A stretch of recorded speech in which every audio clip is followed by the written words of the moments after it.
part 42. Who the fuck did I marry? So I finished going through the book bag. Still July of 2021. I finished going through the book bag. There were some other folders with papers in there. He had left the work phone. What I actually found out was that it was not a work phone. It was simply a secondary personal phone. He told me it was a work phone. I thought that the company was paying for the work phone. That's what I thought. No, because I found receipts where basically, and I didn't know this, ladies and gentlemen, I had no idea, but I found receipts where it was a prepaid phone and he's paying to add minutes to it. So it's just receipts of, you added minutes to the phone on this date, you added minutes on that date. So the work phone whole thing, that was a bold-faced lie. Obviously it was a lie because, as we now know, he was a forklift loader. So the work phone that he's been walking around with was really just a secondary phone. He had left the phone. He took his personal phone, meaning the main phone, I should say, but the work phone he left. So I'm going through the work phone, just trying to find some sort of answer. Now what is really burning in my mind is how is it that he had all this money in the accounts, but again, the last time I saw him, he's living in his car. Like, the math is not mathing. I go into not just the photos of the work phone.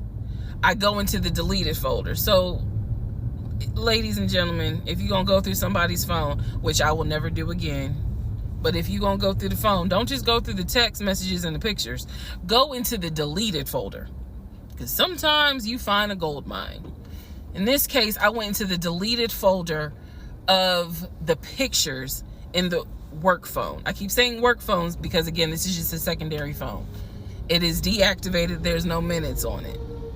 So I go into the deleted pictures, and what I see is what looks like a screenshot of his checking account, the one that I saw with the available balance. Then there's another photo of the screenshot of the savings that he showed me. Now, one of two things it could be. Either one, it's not real and it was pulled offline, or two, he took a screenshot of his own account and saved the photos. So this is when I got introduced to reverse Google image search. I did a reverse Google image search. Sure enough, as you probably have figured out, some of you, because I read it in the comments, what he showed me when he turned his phone around, showing me his available checking account balance, was nothing more than a screenshot that he had found on Google.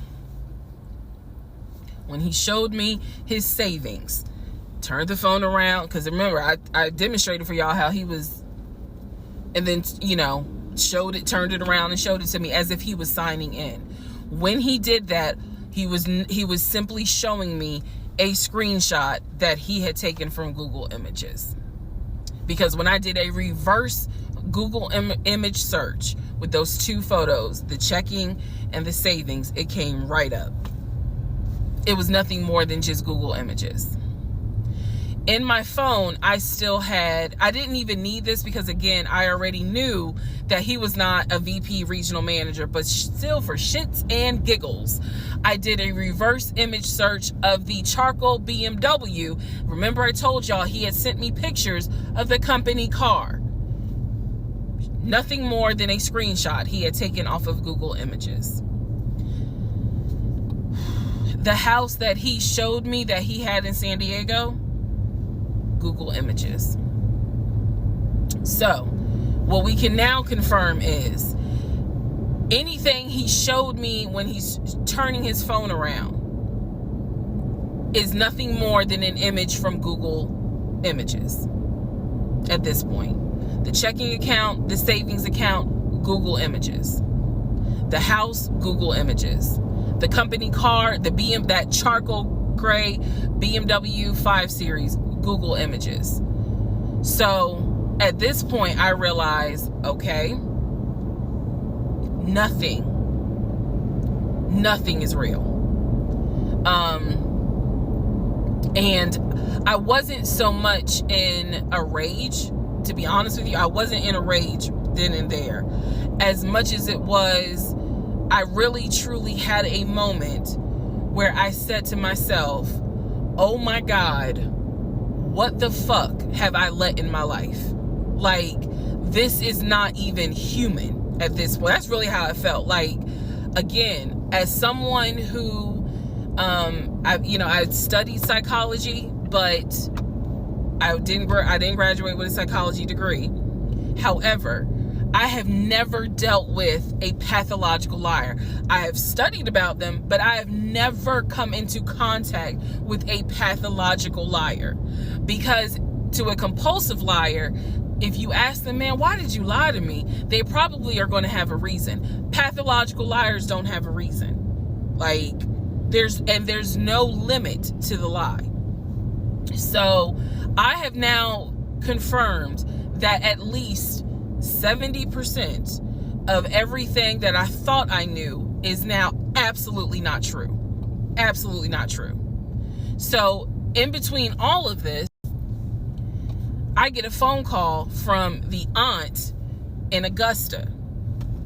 The aunt in Augusta, who Chris has confirmed is the mother's best friend. She is not their mother's sister or dad's sister. She's the best friend of the deceased mom. She calls me, and this is the one I have met. This is the one that Chris was like, I don't trust that hoe, anyway. So she called because she wanted to know what happened. She wasn't trying to be nosy or messy or anything like that. She's just trying to find out what happened because apparently Legion is trying to come stay with her. So she asked me, sweet lady, but she said, what happened with you guys? I told her we're getting a divorce.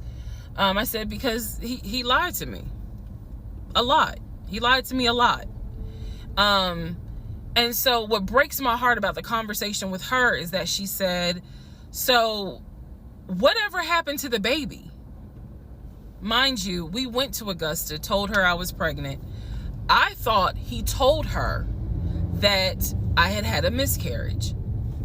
He didn't. He never told this woman I had a miscarriage. So she informs me, this is what she tells me. So now we're confirming something else. She tells me that on at least 5 times while I'm at work, Legion was driving to Augusta and telling her that he was going to visit the church of where the parents allegedly the church that the parents started. And I was like, what do you mean he went to Augusta? She said, I've seen him like 4 or 5 times. He's come down here, and each time I've asked him to bring the baby. And I said, what baby? And she said, the baby that y'all had. He told me that y'all had a baby boy. And I said, no, ma'am. I said I had a miscarriage in June of 2020. And she said, oh my God. Oh, she was doing that whole thing. She said this whole time he told me that y'all had a son in January. And I have been asking him for pictures. I have been asking him to bring both of you down here so I could meet him. And he always had an excuse as to why he wouldn't bring the baby. And the last time he was in Augusta, he said that he was leaving you and he was taking the baby with him and that you were at work. I am not making this up. That is what that woman told me. And I just was like, no, ma'am. None of that is true. There is no baby. I said I had no idea he was going to Augusta. Next part.